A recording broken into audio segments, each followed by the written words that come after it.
Yes. We have brainstormed our new feature here on Get Up. It's going to be called Overrated as Hell. We got lots to get to this morning. We will get to the Browns and Baker and all of that, I promise. But if you didn't stay up late last night, here's what you missed. Dak Prescott and the Cowboys taking on Teddy Bridgewater and the Saints in New Orleans. Under 2 minutes to go in the half. Cowboys, Danny, going for it on a fourth down. Yeah, I didn't like the decision to go for it here. I thought you should have punted. But at the end of the day, to me, this looked like Zeke's elbow is down before that ball ever pops out. Huge play in this game. They would rule it down. They would not overturn. Saints would kick a field goal. New Orleans at 9-3 at the half. Third quarter now. Cowboys, that's Blake Jarwin. Far and away their best drive, right? You get a little tempo, play-action pass, hit the ball down the seam. And it leads to this. Zeke Elliott, who had just 35 yards rushing on 18 carries, but Dallas takes a 10-9 lead. Now, Alvin Kamara. Rex, where's the tackling? Yeah, that's a good question here. I will say this. That Van Der Esch showed up. Their defense played well enough to win, but not so much offensively. Kamara making people miss, avoiding tackles, and the Saints would wind up taking a 12-10 lead on a field goal. Kamara 17 carries, 69 yards. Now, under 2 minutes to go. Saints at the Cowboy 31 as Bridgewater on a big third down. They're in field goal range, Dan. Don't do it. This is the number one thing in this moment that Teddy Bridgewater could not do is take a sack and go out of field goal range. Gave the Cowboys life. Saints punt the Cowboys deep in their own territory, though. Here we go. Can Dak be a hero? Oh, that New Orleans pass rush all over him. Story of the game, Greeny. This New Orleans Saint defensive line whooped up on the dominant Cowboys offensive line. They would win a lot of those battles. Now on a 3rd and 12, Dak keeps it alive. That's Amari Cooper up the sideline. So here we go. You see the time remaining, 17 seconds. This is a 3rd and 20. They find Randall Cobb over the middle. Are they going to get up and spike it in time to get one more chance? The answer would be yes. But look at New Orleans. They pressure the quarterback. New Orleans did an outstanding job here of bringing a blitz, forcing this ball to get out of Dak's hands so quickly that he couldn't push it downfield far enough for the Hail Mary. Who saw this as a defensive struggle? The Saints win. Our defense played their ass off. They kept us in the game. You know, they gave us a chance, and we just didn't hold up our side of the offensive end. But, you know, we just can't let those guys down like that. Yeah, we've got a great team. There's no confidence lost with this loss. I can promise you that. There's a lot of things that we'll take from this, that we'll learn from. We'll become a better team because of it, and that's the most important thing. The Dallas Cowboys probably have the best offensive line in football. How did New Orleans do to them what they did to them that's what's night? Amazing. And when you look at it, you know, I'm going into that game thinking, all right, Dallas has got this, and you got a backup quarterback. You know, this Saints defense, you know, is 28th ranked in the league. They got this thing, and they got 3 all-pro offensive linemen on the field. Man, they got just whipped up front. But it shows you how a team can feed off that crowd and feed off the fact that, hey, look, you know what? We're pros, and we're going to attack the line of scrimmage. I give credit to Dennis Allen. He had a heck of a plan in here.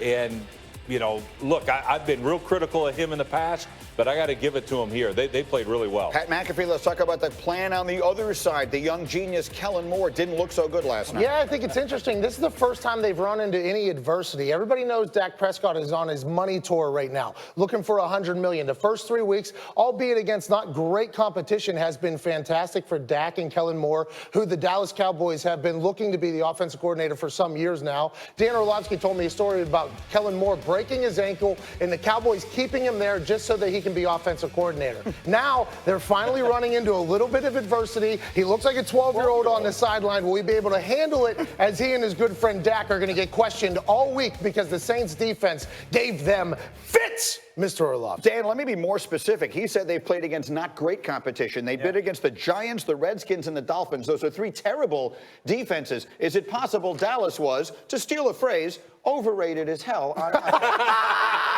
Right. Only took 5 minutes. No, not at all. Listen, last night to me comes down to 2 things for this Cowboys offense. First of all, really bad on 3rd down. And it started from the first 3rd down of the game against this New Orleans Saints defense, where the Cowboys start with the ball and then they get into 3rd down. Look, New Orleans wants to show pressure, okay? And so that makes Dak at the line of scrimmage. I got to change the play. So he moves Zeke out. I'm going to change the play. Now look at New Orleans. They're going to check to Dak's check. And this was the story of the game early on. So Dak sees it. He makes the check. New Orleans checks to him. And then this is going to lead to just a short little completion to Zeke. Come up and make the tackle. They dropped 8 into coverage. We saw the same exact situation the very next 3rd down. So to me, this is a team that New Orleans had a better plan for what Dallas wanted to do defensively or offensively on third down. The Cowboys ran 54 plays last night. 54. They averaged running 65. Think of what 10 more plays would have done to that offense, but they couldn't stay on the field on third downs. Yeah, and you're right. That's the story of every game.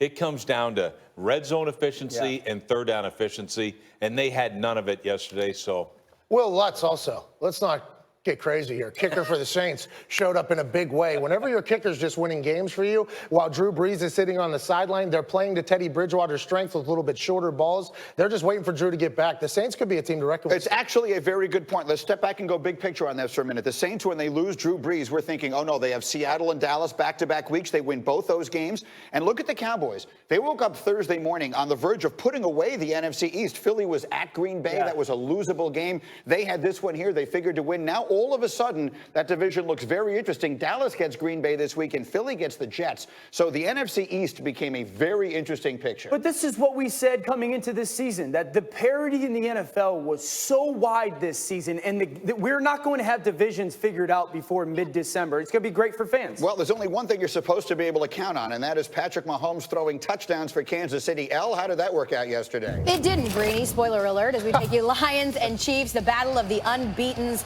And we picked this one up in the third quarter, which, by the way, could have been sponsored by Butterfingers. Matt Stafford here to the back of the end zone. Looks like a touchdown catch to Galladay. It is not. This is the story of the game. The great throw by Matthew Stafford, just a missed opportunity for the Lions. Just a little bobble there by Galladay. Okay, they get another play, and yeah, they'll have another opportunity at this thing. Unfortunately, Matt Stafford trying to extend the play, and he fumbles it. That really what happens here, Elle, is he's trying to make a play on third and goal, and he's switching hands. And once he switches hands, loses control of the football, points off the board. The Chiefs recover that ball later on in the third. Butterfingers all game. 5 fumbles in this quarter alone, including this one. Kerryon Johnson tries to stuff it and loses it. And this is really a 14-point swing, right? Because that was first down. First and goal. You're going in on the 1-yard line. You've got at least 2 more opportunities. And then the corner, Breeland, picks it up and runs it 99 yards the other way for the touchdown. So a massive 14-point swing in this game. Heartbreaker for the Lions right The there. second Lions fumble inside the 5-yard line. To the fourth quarter we go. Mahomes on the run, and exactly how they designed this one, eh? Yeah, this is a traditional scramble to your right, throw back across your body, hook and ladder. On Kelsey. Yeah. And when you're out there, Shady, just throw your hand up just in case. But Mahomes doing Mahomes. Shady punches one in, and then Darrell Williams here from 1 yard. So the Chiefs back up by 4. 2:36 left in the game. Same score. It's the Lions, and finally a Stafford-Galladay connection works. This is a great play. Matthew changed the route at the line of scrimmage, and watch the feet by Galladay right there. Great athleticism to drag that left foot across the boundary. Outstanding throw, better catch. Pat Mahomes said, they took away my opportunity to throw, but I saw the lanes, and we saw that here on 4th down. Look at this 5 flat speed, get loose. This is the growth of Mahomes, that he goes from great thrower to quarterback. Later on in the drive, it's Williams that punches it in. Keep in mind, as Greeny said, Mahomes didn't throw a passing touchdown, snapped his streak of 14 consecutive games with multiple passing touchdowns. He was going after Peyton Manning's record. With that being said, how would you assess what you saw from the Chiefs yesterday? Well, listen, to me, Patrick Mahomes yesterday goes, we know he's a great quarterback, right? Yesterday he graduated to winner, because great players, when they don't have their best stuff, and sometimes your best stuff isn't about how you're playing, it's about how the defense is playing against you. When you don't have your best stuff, can you find a way to still win the football game? And that's what Mahomes did, and it was with his legs. In situations where the Lions were playing so much coverage and there was nowhere to throw the football, he figured out the only way for me and my football team is to win this game is for me to make some plays with my feet. There's the graduation. Tiger Woods was great at this. Win the big moments or win the big games or golf events when you don't have your best stuff. Patrick Mahomes won yesterday on the run without his best stuff. Yeah, I think I can piggyback off of what Orlovsky said there. Pat Mahomes is in that rarefied air with the Tom Brady's, the Aaron Rodgers, the Drew Brees, and whenever I was playing Peyton Manning, where they left him too much time. It was almost like everybody in the country that was watching that game knew with 2 minutes and 20 seconds left in the game, with Pat Mahomes getting the ball back, with the super genius with the mustache, Andy Reid getting a chance to design some plays for him. Yes, big play Slay wasn't there for the Lions. Yes, Yes, Danny Amendola is out. Yes, the Lions played him hard and to the ropes. But everybody knew whenever Pat Mahomes got that ball back, his love of catch-up, his love of incredible playmaking ability on 4th and 8, extending the drive, a la the 4th and 9 against the Ravens last year across his body where he made a play like that. He's just in that rarefied air for such a young guy. Where